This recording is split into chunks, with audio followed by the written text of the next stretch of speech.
anyway. You're naked, aren't you? I totally. How did you know that? No. No, you don't need webcam on. Okay, mad. Hello, everyone. Hello. Hello. Everyone, I mean just you guys. What's going on? We're trying to figure out questions and how this is going to work and stuff. Yeah. Mad. So Cool. for everyone that doesn't know, this is Phill Gibbs, and Hello. hello Phil, welcome to the podcast. Hi. Sorry, I'm late. Like unfashionably late, obviously. Sorry. Oh no, it's fine. We can just cut things, and it's gonna be shambles. Like I'm just kind of winging this whole thing. I forgot you're recording. I'll let you drive this. I'll shut up now. Oh, can't win everything, can you, James? Not with that attitude, Phil. Not with any attitude. Okay. Okay, James. We'll just do general questions. I got some other questions here. So who wants to go first? What's the question? Where do you think tricking is headed? I'll leave that to you, James. Pressure's on. Yeah. No, I think in the next 2 years, wherever it is headed is going to make itself known. I think in the last year we've seen a lot of big steps or big changes, especially with companies outside of tricking coming in and seeing what they can do with this and what it can do for their companies. Yeah. So it can go really good, it can go really bad. I guess if we just make sure, or we do our best to make sure that the people who completely love the sport are doing their best to steer it, then I think we should be okay wherever it heads. Yeah, totally. You don't want to get into the wrong hands. Oh, sorry. What were you going to say, Phil? Me? No, I was just agreeing with James completely. Okay. That's why I was just humming and ahhing in agreement. That was, yeah. Fair That was enough. awesome. Where would you like to see it go, Phil? To be honest, the way it's going right now is actually, like, in my opinion, I think it's going quite well. Like James said, as long as the people who are really passionate about the sport are the ones that are responsible for driving it, then if we just keep doing what we're doing and they keep doing what they're doing, then it's just going to go a good way. Like, we've seen elements of it going in a good way and it going in a bad way already. Like, Yeah. wait, who can hear this, by the way? Just in case I say anything that, like, just offends a whole bunch of people that I totally didn't know. I can cut it out, but it's... Oh, brilliant, because, like, a perfect example of it going a wrong way was, like... Phill Gibbs. Like, that's, like, an ideal definition of, okay, well, this is embarrassing now. Like, different media, like dance tricks, music... We're 7 minutes into the first podcast and that comes up. Excellent. Yeah, I know. I've never ever brought that up ever in any like thing that I've ever spoken about, and now all of a sudden I'm on like a talk thing with you, James, and that's the first thing that happens. Is like, remember that thing you did a couple years ago that pissed that one guy off? That was shit. Yeah, like let's just reopen that. But that is like, and then okay, to put it on a more positive way, there's a lot of like positive things going around in tricks as well, like.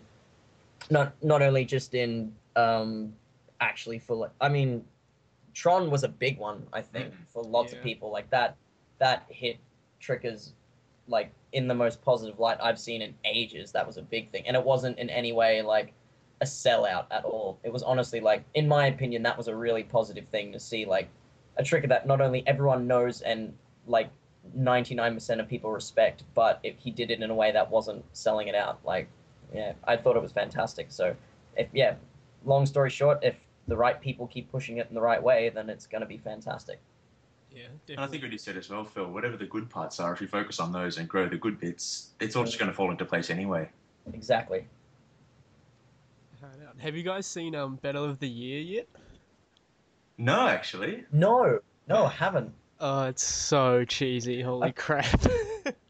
Oh, really? Yeah, I watched it last night. I think even it was really cheesy. Yeah, it was just because like one of my dancing friends, Mark, he like I help him with tricks and he was teaching me how to dance last year for a bit. It was really fun. And he's in like a big popular Australian dancing group, and he was I think it was him. He said that he saw the movie and he said the same thing as you. He was like, that was just unbelievably like just like a high school teeny boppy movie kind of thing. Just really like your classic like the love story and then tragically goes wrong but dances his way back. Like like things like that apparently is what that whole movie was about. And I mean, who are the trickers that are in that? Anise and Steve Serrata, right? Yeah, Anise, Steve. I think Sammy was in there maybe in the beginning. Anise actually had quite a big role. I was really surprised. Like he was actually like hard out acting. Oh, really? Yeah. Like he had quite a few lines. It was him and Chris Brown were like the buddies in their b-boy world or whatever. It didn't mention tricking once though. No, it probably wouldn't, to be honest, Yeah. because I'm not surprised by that. But I would still actually wouldn't mind just seeing what it's all about. Like, Yeah, it wasn't too bad. Like it was just really cheesy. yeah, I'm pretty sure like the actual like dance sets and tricks and stuff in it will actually look really sick, and it would be like awesome when those moments are happening. But I've got no doubt the storyline would follow the cliche dancing movie storyline. Yeah. But still, wouldn't mind seeing it just to see like. I love Steve Serrata and Anise as well. I'd love to see them do that stuff. That's awesome. Steve's great. Okay. What are your thoughts on battles as of recent? James. I like battles. I think they're really a great tool for building up performance, for building up different types of tricks that are good in a certain scenario. I was actually watching a YouTube video just earlier today where Dan Perez talks about battles being a performance over anything else, and that's what they should be judged on, your ability to perform well rather than just do a trick or be aggressive. But in saying that, I'm completely... I don't know. I'm not sure about battles. I like them, but I feel like there's a lot of potential for them to be more trigger-specific rather than using other formats. That's a bit of a non-answer, I know, but good answer. They're good at that.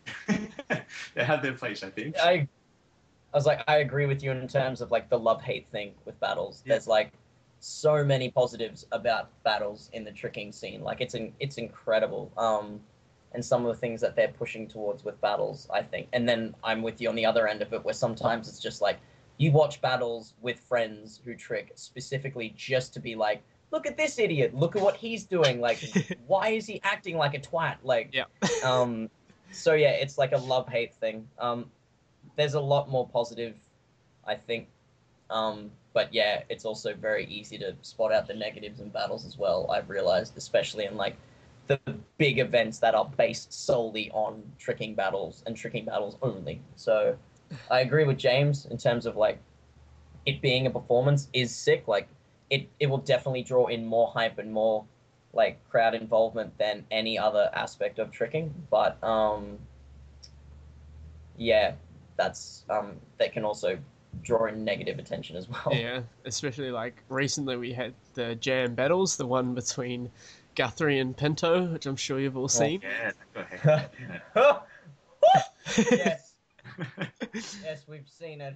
Oh, even my kids who I teach at Red Dragon came up and he's like, "Why is that boy so rude?" Like, it is. It's like I don't know. And I met Jacob Pinto at Lucas, and he was like, I got along with him fine. Like in person, he was actually like, I was shocked at. He showed me respect, and I was like, whoa, oh, I don't know how to act now. I was expecting to have to defend myself verbally or physically against Jacob Pinto, but no, like he was actually in person. He was just a really like good kid. But yeah, I mean, like it's pretty much, I imagine, like what Dan Perez said, when you're battling, it's a show, and Jake can certainly put on a show. Yeah. I mean, just watching some of the trickers when they do get into that zone or that mind frame when they battle, they become so much bigger than they are. It's huge. It's incredible. The energy that comes off them is amazing. Yeah. And I think that also tests whatever you're doing in a battle. Like, if you can do a trick by yourself in a gym, awesome. But if you can do it with a crowd around you and another tricker who is just staring directly at you with this incredible energy, like that really shows that you own that trick and you can do that trick. And I think that's a big part of the battles. I mean, look at the tricks that came out of Guthrie and Pinto's battle there. They were huge. It was massive. Yeah. It was insane. Totally. And it's like also a really good kind of method for some people for motivation, like to push further than you would usually do at a session or something, because of what James said, because you've got that extra pressure. So you might be able to do things that you just wouldn't do in a regular gym session. Like I can speak from personal experience in battles. Like I'll do combos and tricks and stuff like that I just wouldn't do at a regular session. So it's cool in that way. Yeah. I always think of Will Coney's when you talk about that, Phil. Like the tricks he pulls are so suited for battle. Like they're so. It's hard to come back to tricks like that because they're just huge. They're crowd pleasing tricks. And when he gets in that mind frame as well, he's a huge trigger. Yeah. Yeah, he's intimidating when he battles. It's sick to watch. It is sick to watch. It is actually really cool. I'd love to meet him one day. Yeah, he seems real cool. Super. Yeah. Anyways, I guess that's battles. Yeah, I definitely I'm all about like the friendly aspect of battles. Like, I think we get it at. I haven't really been to any other like international gatherings, but I'd say in like Australia and New Zealand, is like it's always friendly. There's no like rivalness around here. Everyone's just so like chill. Agreed, like totally agreed. It's good. Like if you can, it's really, Sorry, go on. If you can like, still like, you can battle like seriously against like your mates, but even like at the end, you've got to show respect. Like martial arts tricking came from martial arts, so you got to show respect for each other, and then it's like the funnest sport ever. So the dog agrees clearly. Yeah. Yeah, I think it's a dog. But but yeah, and that's like another thing I was thinking about mentioning as well in terms of battles, and especially in terms of like the Australian culture and from what I've seen of the New Zealand culture, which is remarkably similar to ours, is the battles are all like friendly orientated. Even those like some of the trickers in Australia who like strive for battles, they that's the main part of why they trick, and that's not a bad thing, obviously. Like they're at their best, and they are like at their most confident and doing the cleanest, sharpest stuff that they can do in the midst of all that pressure, because they love it, they thrive off it, and it's incredible to watch. But even those who do have that ego on the floor, like in the Australian community, when the battle's over, that stops. Like there's no drama, there's no like, I can't believe you did that to me on the battle floor. Like there's none of that. Like it just goes away after, which is really cool. Like that's why I love the Australian community, because it's just like friends pushing each other. That's it. Yeah, awesome. Okay. What has been the biggest moment of your tricking lives? James. Oh man, I got to think about this. Well, I don't know. A lot of my tricking life, I guess, is taken up by Invincible rather than my own tricks. I know my biggest, personally, for my own tricks, it would have been my first double at ATG. That was pretty fun. Nice. But I was not there in person. But I watched that clip again recently, actually. I found it on my computer. I was like, oh, I didn't see that. Like, it was awesome. But yeah, I guess most of what I do isn't really that. It's more just Invincible. So anything with Invincible, it's building that up, I guess, is the biggest thing and the most fun thing, seeing what it can build for the tricking community, I guess. I think Phil will have a bunch more than I do for that. Yeah, but it's a different approach, though. Like, what you've done is to the tricking community as a whole, not just your own self-improvement, which is, like, nothing to, like, snuff at all. That's incredible. Like, yeah, well done, James. You just keep doing that thing, man. Thanks, man.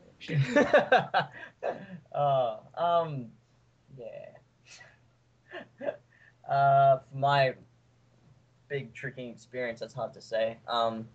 Very hard to say, because I've just been unbelievably blessed with the opportunities that I've been given because of tricking. I don't perceive myself as even worth some of the things that I've been given, like, at all, but at just the opportunities that I've been able to do. Like, I've literally been able to travel the world and just see and meet people that I wouldn't have even dreamed of being able to see and meet, especially when I started tricking. Like, you just have that instant thing where you see people online, you're like, whoa, I would strive to meet them one day or something, and then a bit later on to actually, sorry? I know that feel. Yeah, and then to, like, actually be able to, like, meet them and talk to them and discover what they're like, and just thanks to, like, Facebook and just MSN and whatever it was at the time, you just spoke to them and they spoke. Yeah, back then, like, back in those days, like. So MSN best. Yeah, that was like how I ended up on my first international trip ever. Was just talking to like someone over MSN, and they're like, Oh, "You should wow. come to Sweden," and I was like, "I should come to Sweden," and then, yeah, it was really really cool. So it's just something as simple as that you just like traveling experiences are the best moments for me, and even just being at home and training. Like, I'm answering this question very vaguely. I realize because I can't really pinpoint like one defining moment. Yeah. Because it's just a a cascade of like incredible things. So I'll have to get back to you. That's fine. That's sweet. Okay. Oh, what else do I have here? Okay. Plans for the future of Invincible, and for you, Phil, what's in store for future for your tricking career? James. I don't know what I can talk about publicly for plans for the future for Invincible. Yeah, that's very true. Vague. You're good at vague. Yeah. Just go vague. I'll go vague, yeah. Like, this year we got a few things, a couple ins, a couple outs. I can just go mega vague. That's perfect. No, well, I mean, okay, well, last year we focused a lot on gatherings, so we kind of want to do the same for this year and see where in the world we can go to and do videos in and interviews at and stream live and that type of thing. Damn it, dude, I can't really answer this one. Sorry. No, that's fine. I was gonna say, Let's cut this whole thing for me, because, yeah, there's not much I can say for this one. So I was about to say, I was like, this is going to be very difficult for you to answer. Like, I don't even know, and I'm aware that this is not something that should be discussed yet. Let's say there are plans, but, yeah, it's a bit hard to... There's a right time for them, I think. Okay, that's fine. Yep. We can do another podcast That's when a good those answer. plans are unveiled. when those, and then the same question will occur and the same answer will occur. What's your plans after this? Well, shit, this was them. My tricking plans right now is actually for short term is just to be recovered. Like I've had both my ankles injured for coming up to 7 months now, and I haven't actually been able to, I've been able to start training again relatively lightly as of recently, but still nothing where I can actually push myself or really get much further at this point. So it's nice to be able to do things again at this stage, but I mean 7 months can kind of be a bit daunting even if you are kind of used to it. So yeah. My short-term goals is actually, well, two of them. In order, the first one is to get recovered so that I can actually start training to a decent percent again. Like right now, it's probably like 40% or less. Yeah. And then my other short-term goal would be to actually finish my main sampler, which I envisioned the day before I left on the world tour with James and Scott, and have only been able to do so much of because of my injury. So, but So yes, excited about that. I'm looking forward to it. I actually did manage to add one clip into it 2 days ago that I fixed up. So I was like, this feels nice to actually put work towards the thing that I've been trying to do for I don't know how long now. So that was cool. But yeah, short-term goals like that. Long-term goals is a good question. So yeah, right now, although it seems long-term goals is actually just improving increasing my hours as a tricking coach, as well as training myself a lot more. So that's going to be fun. Yeah. How do you balance coaching and training?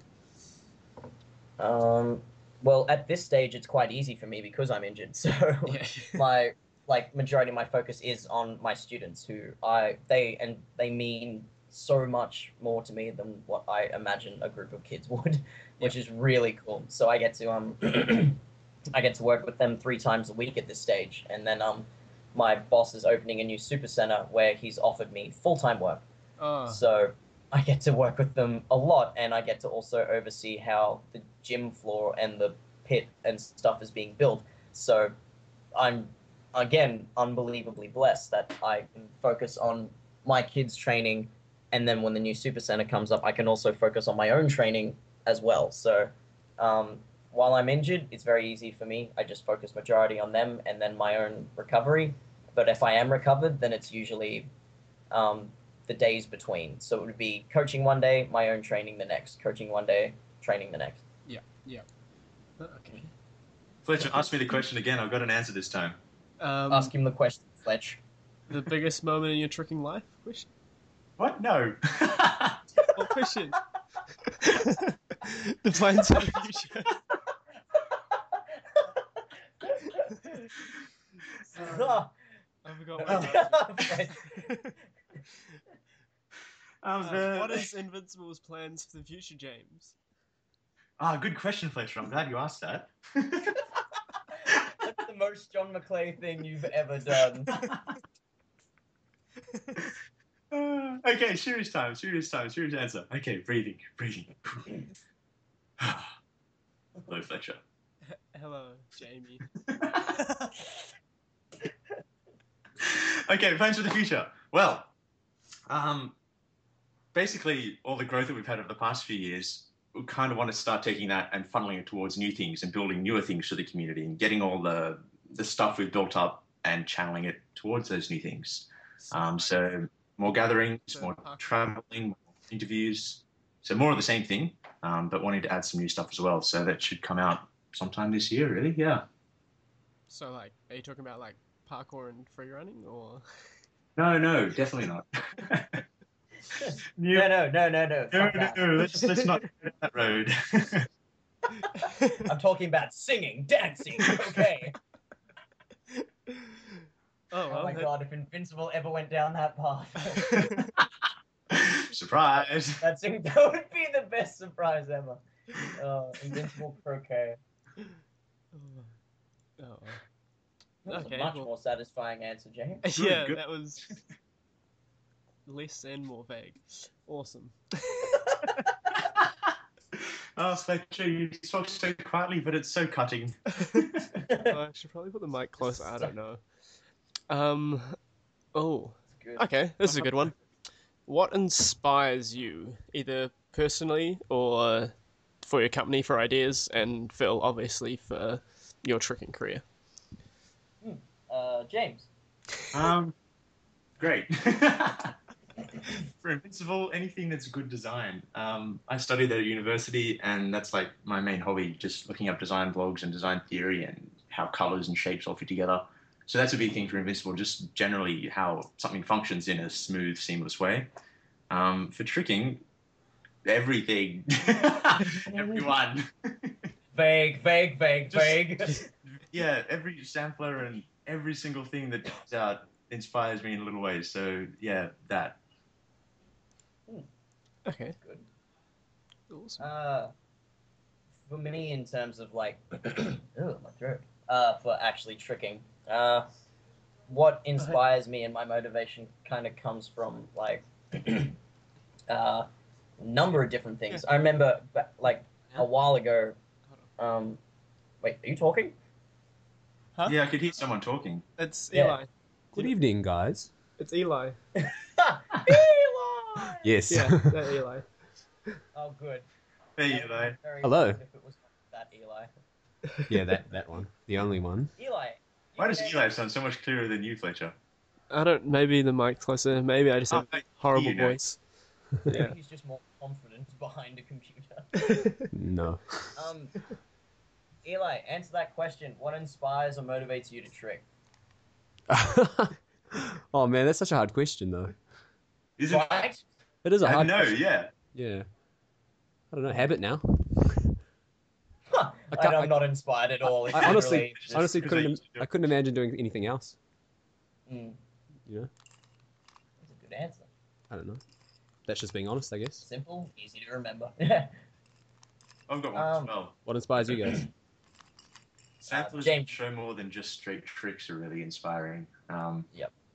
Actually, Fletcher, I loved your recent one with all the slow motion. That was really nice. That was really Yes. good to watch. Oh, Yes. thank you. Videos and samplers that give a feeling. They basically, they give you a feeling rather than just looking at straight tricks. Like if you learn more about the person and why they're doing what they're doing, that's very inspiring. Yeah, I think the connections as well, Like, Tell you to go and get him and you get stuck. Jimma! we're talking to Phil and James. Hi, Jimma. Give us Hello. Hi. You're on like a radio kind of thing now, Jimma. Say hello. Again. Hopefully this doesn't feedback. What is happening? No, I just put you on speaker. I guess. Oh, Because I had headphones in. But they could still hear.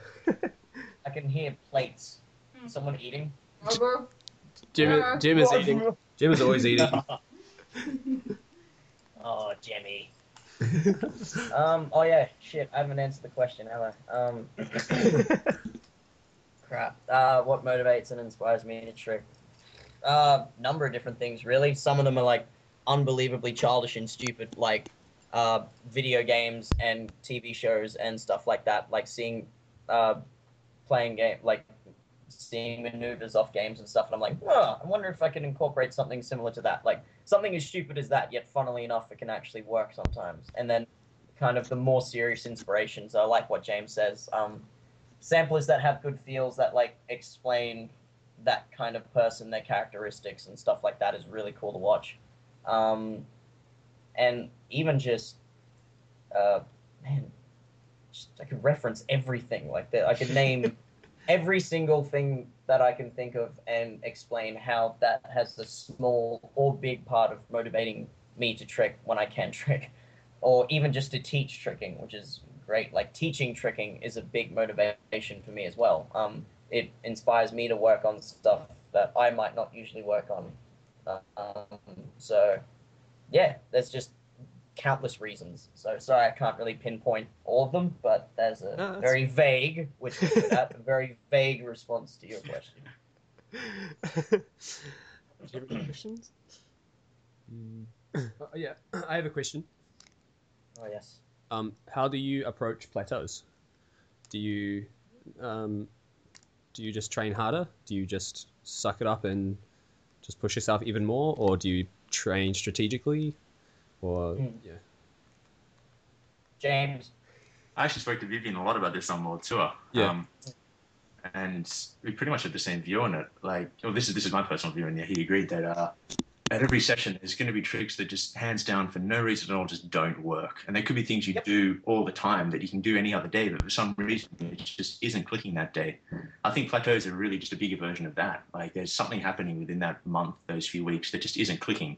And I found the best way to get around that is just don't do it for a while. Do something that's the complete opposite of it. Keep experimenting until something does click, because there's going to be a certain trick at a certain time that's going to work perfectly for you.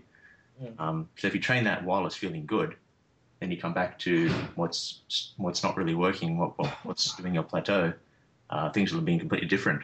That's just my opinion there, yeah. I agree to mostly in the same extent, really. And Eli, that's a fantastic question, by the way. Yeah. Because I do get asked that from some of my kids as well, because I remember something happened, and there was a big experience where we had one day and essentially nothing was working for majority of them, and that was the first time it hit them, and that reminded me of when that used to hit me, and hit me pretty hard as well. They didn't know what to do, and they actually looked like they were getting quite upset, and so I had to sit down and talk to them about how common this actually is.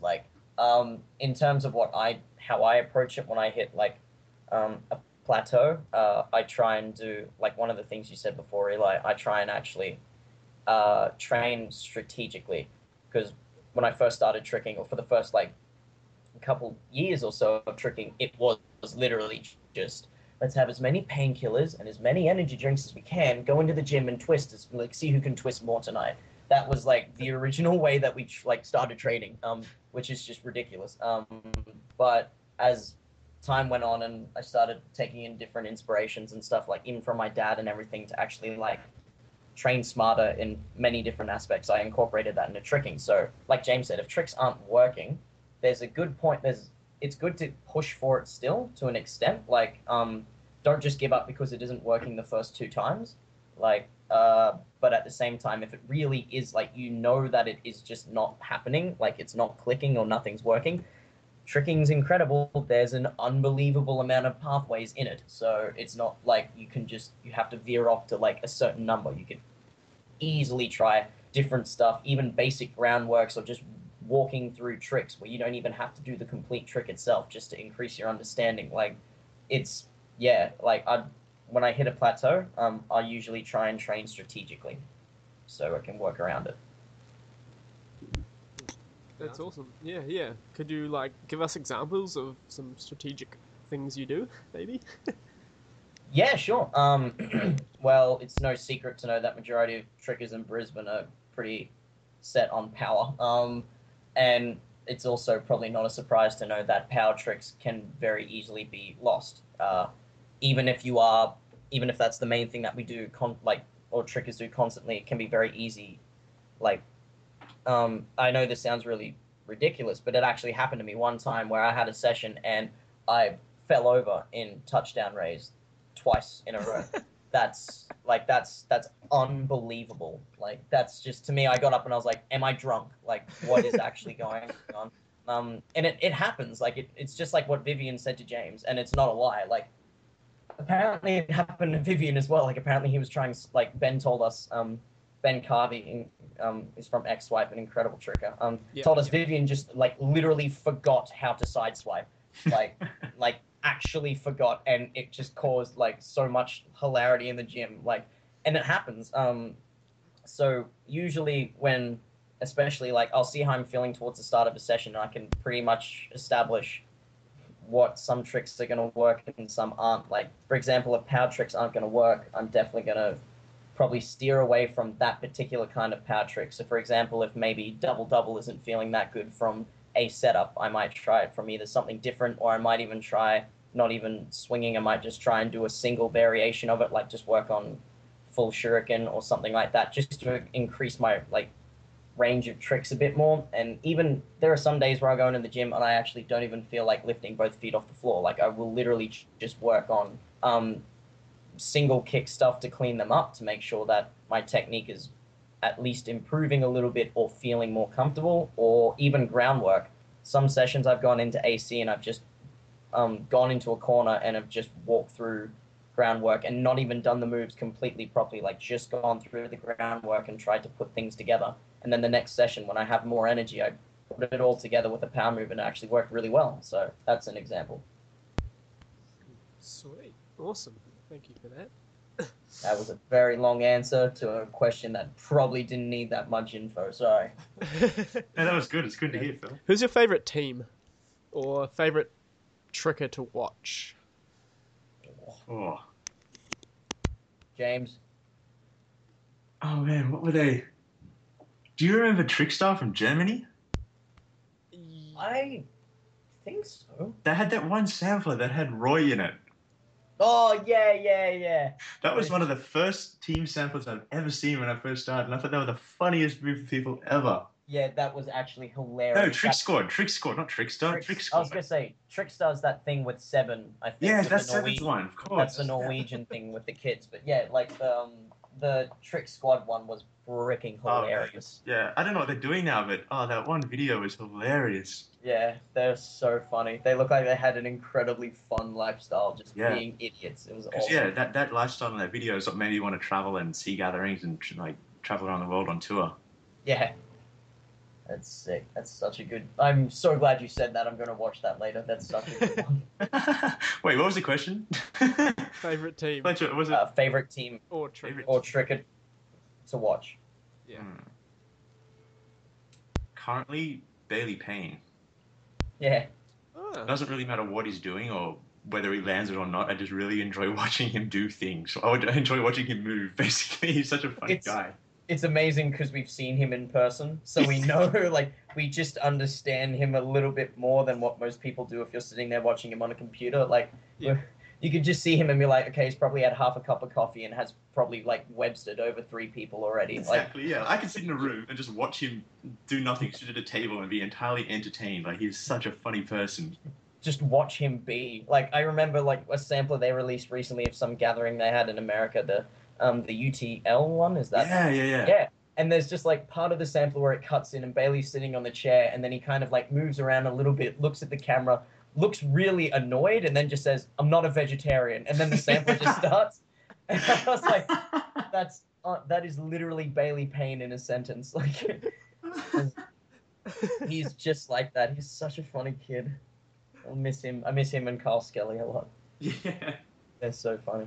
So Bailey Payne's your favorite tricker and to watch at the moment, and the Trick Squad was like your favorite kind of team. Yeah. Well, they were when I first started. Yeah, I have too many to name at the moment. Favorite team. Yeah. That's always a problem.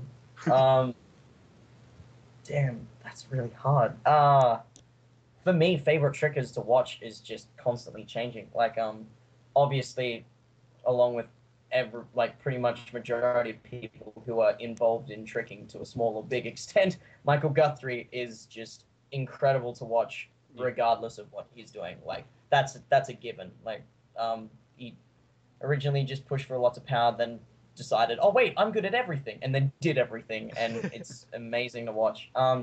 Besides Michael, which is the obvious, I'm really actually looked up some old Tyler Powell stuff recently. I love it. Oh, like, yeah. he's I'm sick. yeah, like he's fantastic. Like he's just the cleanest, like incredibly clean style, complicated kicking combos, and just not just that, he does have power as well, but he's just, I don't know, I just looked him up recently. I was like, wow, I miss seeing this stuff. Like, it's really good. Another tricker that I've enjoyed watching recently, I don't know, people who are in the Australian scene will know who I'm talking about. People who don't know, his name is Putty Rive. And yeah.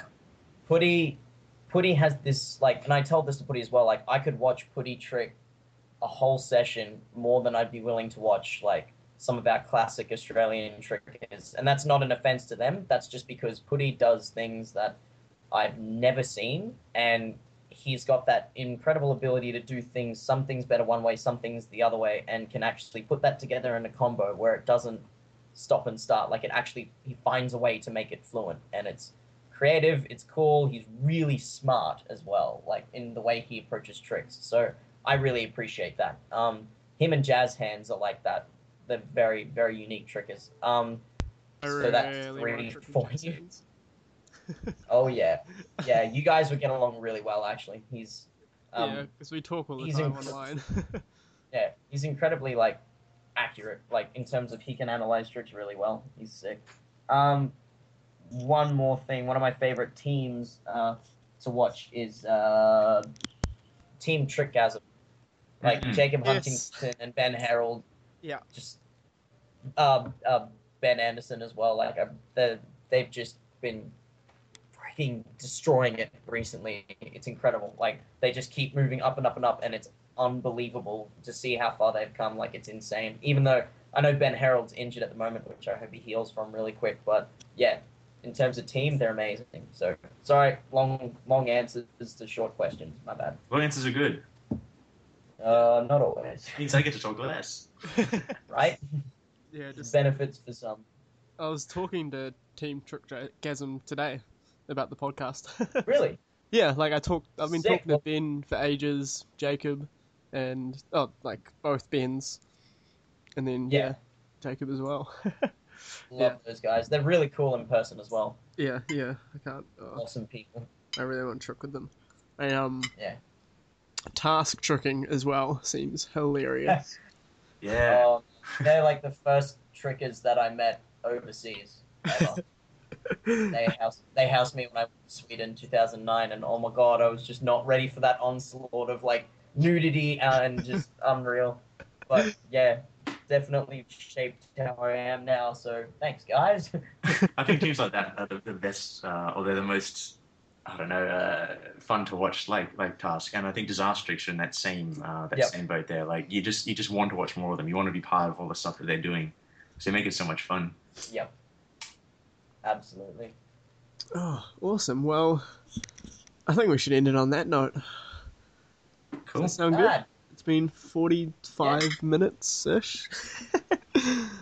Oh, thank you guys for coming on the podcast. This has been fun. Thank you for doing this. Thank you for setting up this up. It's going to be good. Yeah. Yeah, thank you very much. I should probably prepare more. No, you're good. Okay. Good timing. Okay. Good timing. Okay. Good timing.